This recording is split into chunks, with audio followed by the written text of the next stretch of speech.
Hey, welcome to Airailimages Video Magazine number 39. I'm Fred Johnson, and I'll be your host.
Aviator Nat Browne had a plan he figured would enable his single-engine Fokker Universal to fly from Seattle to Tokyo before anyone else could do it, earning a prize for his efforts. Browne's Universal was modified to remove steel tube wing struts and part of the landing gear, using flying wires and simplified gear struts instead. It was the end of May 1932 when Browne made his flight attempt. Browne's Fokker Universal could tank enough gasoline for the flight to Tokyo from Seattle, but calculations said the airplane could not get airborne from Boeing Field with such a load. A heavyweight timber ramp was erected at the north end of Boeing Field, with wooden alignment runners intended to keep the wheels rolling parallel to the ramp to avoid disastrous consequences if it skewed off the side. A cable and pulley at the top of the ramp would haul the Fokker up into launch position. Browne's plan called for placing assistant Frank Brooks in the Universal for takeoff. Brooks' job was to top off the Universal's gas tank in flight by manipulating a gas hose lowered by another aircraft. When this was complete, Brooks was to bail out. The body weight of a second person on board was considered too much for the trip to Japan. Fortunately, both Browne and Brooks wore parachutes on the day of the flight, May 30, 1932. Evidently, the roundout of the Fokker when it came to the bottom of its inclined launch ramp damaged the wing structure, but lift kept the Fokker's wing intact as Browne and Brooks flew over Elliott Bay for the refueling. A tail strike on the Fokker by the heavy gas hose prompted loads on the Universal that ripped the wing off. Brooks and Browne took to their parachutes, with aircraft parts raining down around them. Plucked from the cold waters, both men lived to tell their tale. Nat Browne went on to have a long career as a bush pilot in Alaska. He came back to the lower 48 in the 1950s and died in New Mexico in 1979.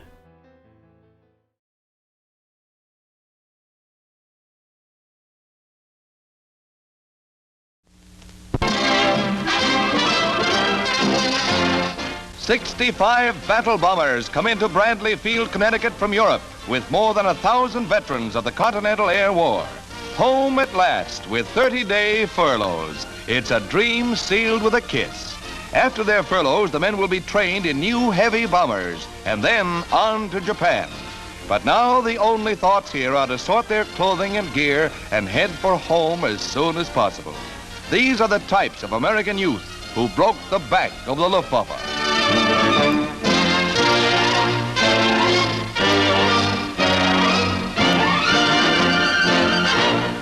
Mascots will have a rest too before they go on to war in the East.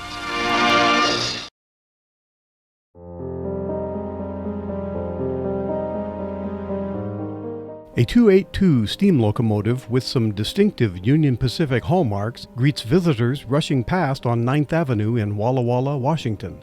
These color images and video were made on 28 April 2021. It was about 40 years old and considered obsolete when donated to the city in 1959 by the Union Pacific. The locomotive had been retired that year, the last year of Union Pacific steam operations.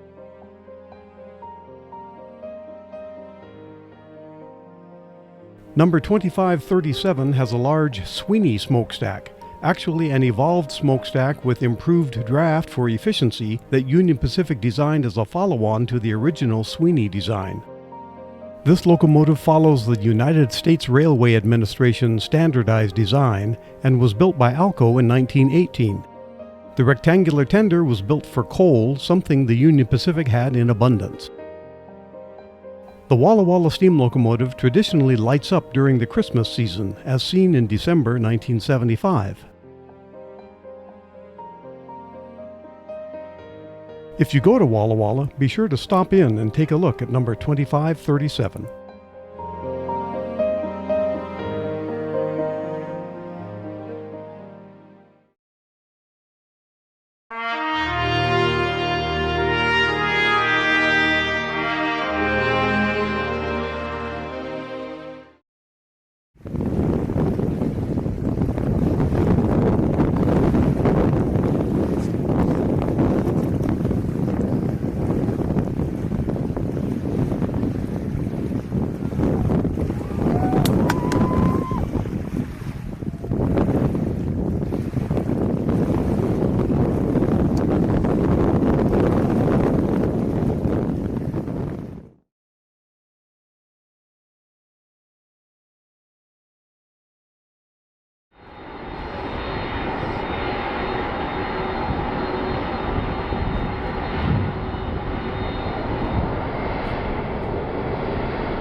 This is the parachute, right?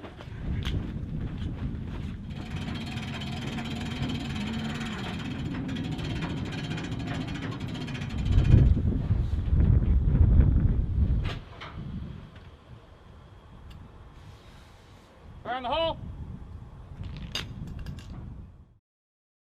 Well, that wraps it up for Airailimages Video Magazine number 39. Thanks for watching.